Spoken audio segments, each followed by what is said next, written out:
Hello everyone, it's Slayer Eddie here, and today we're going to be talking about Google Duplex. So, you know what? Why don't I just roll the clip? Alright, I'll watch it too. Hi, I'm calling to book a woman's haircut for a client. I'm looking for something on May 3rd. Sure. That is incredible. I'll get back to it.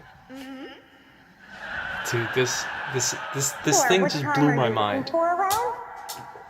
At 12 p.m. 12 We do not have p.m. a 12 p.m. available. The closest we have to that is a 1:15. Do you have anything between 10 a.m. and 12 p.m.? Depending on what service she would like. What service is she looking for? Just a woman's haircut for now. Okay, we have a 10 o'clock. 10 a.m. is fine. Okay, what's her first name? And done. The first name is Lisa. Okay, perfect. So I will see Lisa at 10 o'clock on May 3rd. Okay, great. Thanks. Great. Have a great day. Bye. Yeah. Let the crowd cheer for a bit.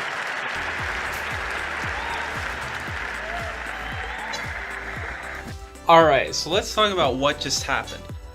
Google Assistant called someone up at a hair salon and actually scheduled a haircut. Like, just someone opened up their phone, told it, I want a haircut, and their phone called up the nearest hair salon and booked the haircut for her by talking over the phone. Not only that, I struggled to tell the difference between like which part was human and which part was the personal assistant from Google. And actually, I don't think I know. Like, if I was just listening to that conversation without the visual, with like the Google Assistant talking here, human talking here, I probably wouldn't have been able to tell the difference. There were times when the human sounded more robotic than the person.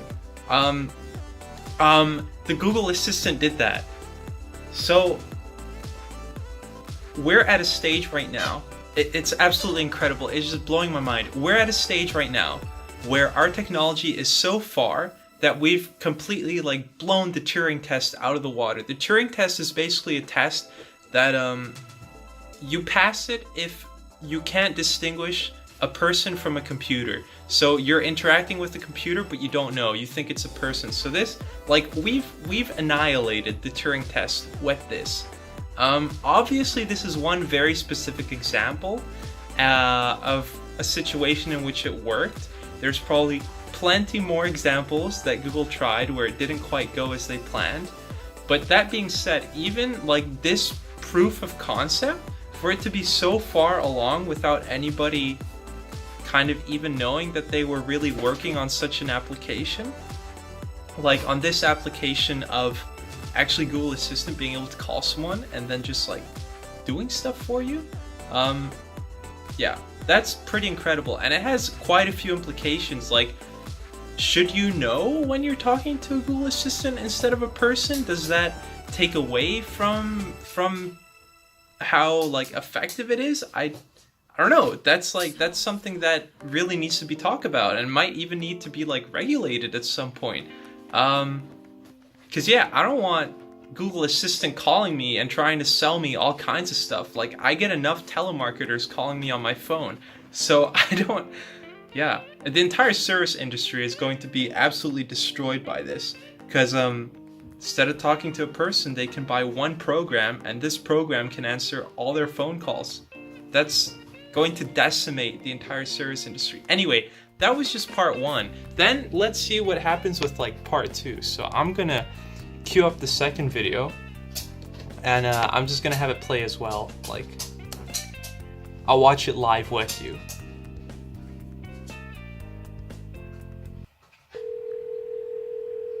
So it's calling a restaurant. Hi, I'd like to reserve a table for Wednesday the 7th. For 7 people? So she misunderstood, and the AI... It's for 4 people. The AI had to understand where she was confused, and to like... Wednesday That's incredible. At 6 p.m. Oh, actually, we reserve for like after like 5 people. For 4 people, you can come. How long is the wait usually to be seated? How did it know that? When, tomorrow or weekday or? For next Wednesday, the 7th. Oh, no, it's not too busy. You can go for weekend, okay? Oh, I gotcha. Thanks. Bye-bye. So it called. She gave the AI the information that you don't need a reservation for 4 people. You can just come. It Again, understood that was that. a real call. We It have asked many some of these follow-up examples questions. where the calls Keep quite going. don't go as expected, but the assistant understands the context, the nuance. It knew to ask for wait times in this case and handle the interaction gracefully. Look, we're still developing this technology. It's going and further. we actually want to work hard to get this right, get the user experience and the expectation right for both businesses and users. But done correctly, it'll save time for people and generate a lot of value for businesses. We really want it to work in cases, say if you're a busy parent in the morning and your kid is sick and you want to call for a doctor's appointment.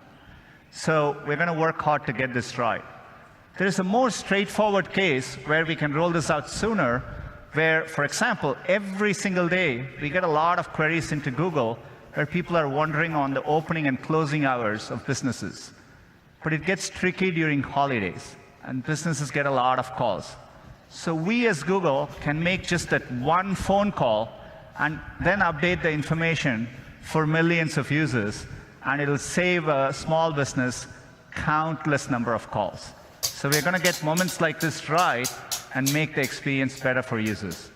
This is going to be rolling out as an experiment in the coming weeks, and so stay tuned.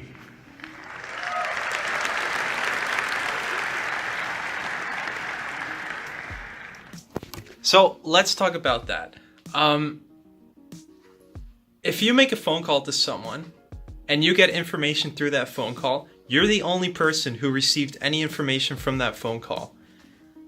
If, let's say, 20 people are using the Google Assistant to call someone, after the first person completes its call, the Google Assistant has already gained information and is able to kind of push that to like the rest of Google's services. So if they get a phone call and they say, hey, the opening hours for this specific day are like between this and this time, without any human intervention, the AI can ping Google and can like adjust it by itself. Let that sink in for a moment. Without any human intervention on the side of the receiver, obviously a human is like answering the phone and talking to it. But without any human intervention, the Google Assistant is able to take context clues or like context information that it received and update the information it has on hand in real time, which saves everyone time. All right, did that sink in? All right, because it still hasn't sunk in completely with me. This is banana crazy, insane stuff, and I'm definitely looking forward to trying this out. And I hope you guys are too, because it's an exciting time to be alive. And with that, Slayers, peace out. If you like what you saw, be sure to subscribe for new videos every week.